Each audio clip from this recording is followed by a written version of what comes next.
Hey guys, it's Jordan with continued coverage from San Diego Comic-Con with the Fan Room. Now, if you are Teenage Mutant Ninja Turtle lovers like me, we have a treat for you. I am here with Bobby Herbeck and Kim Dawson. How are you guys doing today? Doing great, Jordan. Are you enjoying San Diego Comic-Con so far? That sucks. Really want to get home to Arizona where it's 114. This is awesome. No, are you kidding? This is awesome. I wanted to know everything I can about the Teenage Mutant Ninja Turtle movie. Why don't you tell me a little bit about how you guys got involved with the film? I was working with a guy named Gary Proper at the time. He managed a comedian by the name of Gallagher.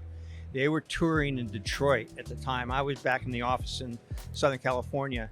And Gary called me one afternoon, excited. I've never heard him as excited as this, saying, we're going to make our first movie. We're going to make our first movie, the Teenage Mutant Ninja Turtles. He sent me the comic book overnight. I did call Mirage, who turned me on to Surge Licensing. And Surge Licensing, basically Mark and Renee Friedman took it over in terms of negotiating the deal.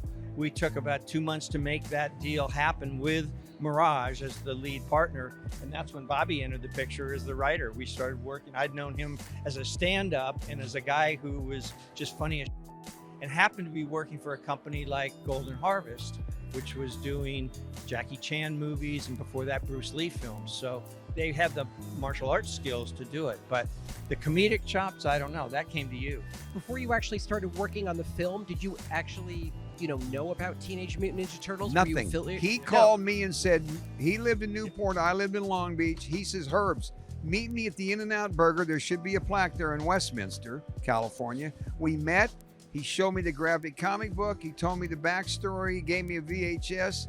And I went home and looked at it. I got it right. I did. I got it right away. And I spent 3 months pitching this around Hollywood and laughed out of pitch meetings, including my Golden Harvest boss, Tom Gray, and he'd say, Herbs, quit bothering me with the Ninja and Pinjin Turtle stuff and finish the script I'm paying you for. Took me 3 months to get his ear, and that's because we were having a drink one night, and he said something about his 10-year-old and 12-year-old children, and I went, bingo, go home and ask him about the Turtles. So you knew that was it? By the time I got back to Long Beach, on my old recorder call, that's an old answer machine, he said, Herb's Babes, get your buddy and meet me for lunch tomorrow. He was sliding out of the booth at lunch. We call it saved by a butt cheek. He even says that. He was leaving and Kim says, but there is the ancillary, the licensing. And he slid, tell me about that, which is what NECA and these people are.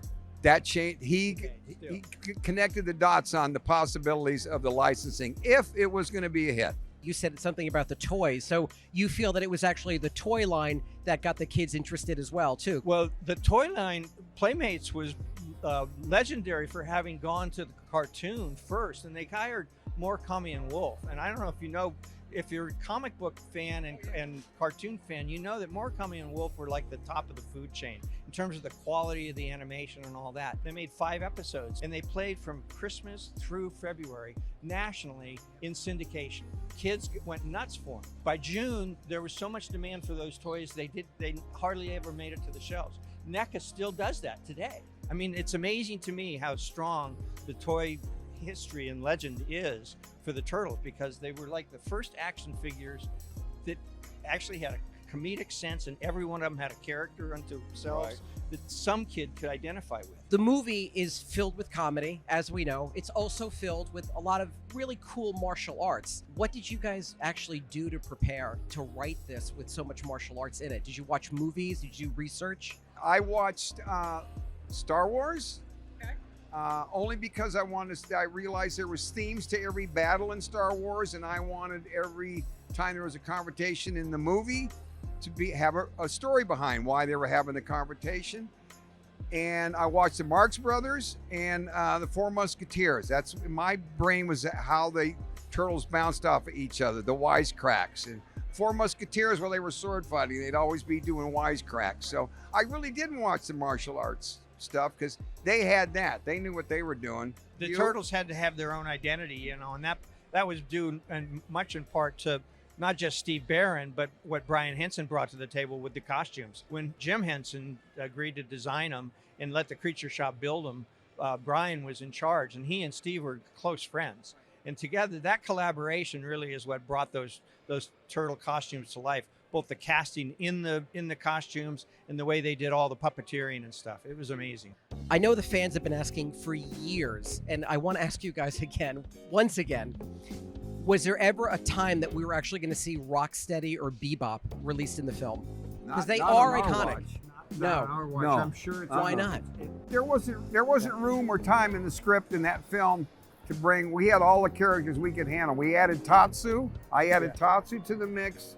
You know, Shredder's right-hand guy. Other than that, Yeah, and I think that the whole rationale behind the film was four kids coming together with all the struggles that we face in real life, with a parental guide who has his own flaws but also his own vulnerability. and they were wise asses, which And they were. teenagers are, Yeah. like I was, and you were. Right. Not Kim. Kim was an altar boy. Kim, Bobby, after 32 years, this movie is so endearing to people, even to today. Why do you think that is? Why do you think the movie and these characters are so timeless? God, timing, and luck, and we're truly blessed. It's just captured their imagination. The thing that blows us away is just it has moved down to the next generation and next generation. People come up to me that were 6 years old. Justin Turner with the Dodgers, third baseman, crazy Ninja Turtle fan. And these ball players go, my son loves it, my son's into it. You could identify with them, and that all speaks to the creative process that Steve and Brian brought to it, and the actors and all of that. Because there was this whole connectivity that, even with all the struggles that they had, you know. Right. So after 32 years and, countless new generations watching this film, are we ever going to get a director's cut or maybe an extended cut with deleted scenes? Well, If they can find them. yeah, if they can find them. I do. There is a revelation that I discovered recently. I spoke to a guy named Osbert Parker. OsbertParker.com. He's the most amazing animation guy I've seen in a long, long time.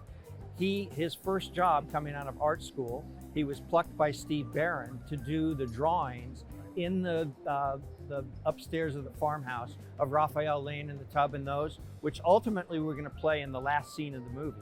And in the script that we have, it's shown in the storyboards. It was shot but never seen. So there are deleted scenes out there. There is Somewhere. What can I tell you? Okay. Talk to me really quickly about Kevin Eastman and Peter Laird and their sort of involvement in the overall film. Ultimately, since they created everything, their final control was approving the costuming and having a strong hand in making sure that the story and the characters were consistent with what was in the comic. My assignment, I went to Massachusetts when the deal came together.